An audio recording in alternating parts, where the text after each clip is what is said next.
Znači želiš da pronađem Skirk? Imaš li neki trag? Nemam. Moja mentorka ne ostavlja tragove za sobom. Onda mi makar reci šta znaš o njoj. Da vidimo. Pa, nakon što sam završio svoj trening, dozvolila mi je da je pitam 3 pitanja.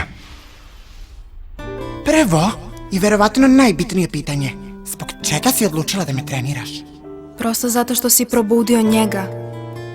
Veštine koje naučiš će ti biti korisne u budućnosti. Naravno, ako želiš da preživiš tu borbu, morat ćeš da postaneš jači. Ali već sam usavršio toliko oružja. Šta još treba da naučim? Oružje je samo početak. A još uvek si traljav sa strelom.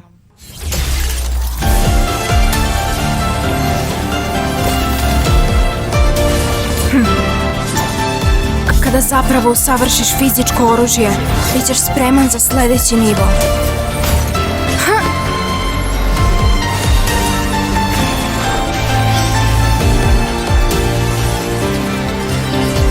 Nebo i zemlja postaju tvoj mač. Moći ćeš da stvoriš sve što poželiš. A nakon toga, moći ćeš da pratiš i put mog mentora.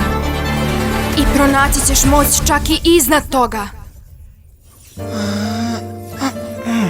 Dobro, poslednje pitanje. Zanima me zbog čega si večito namrštena. Zar te to što jačaš ne čini srećnom?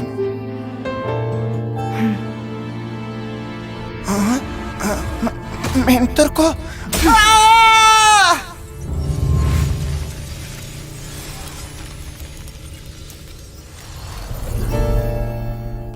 I šta ti je odgovorila?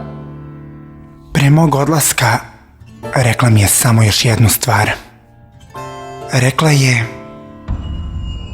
Jednog dana proputuj ugašenim zvezdama i vidjet ćeš svet mojim očima.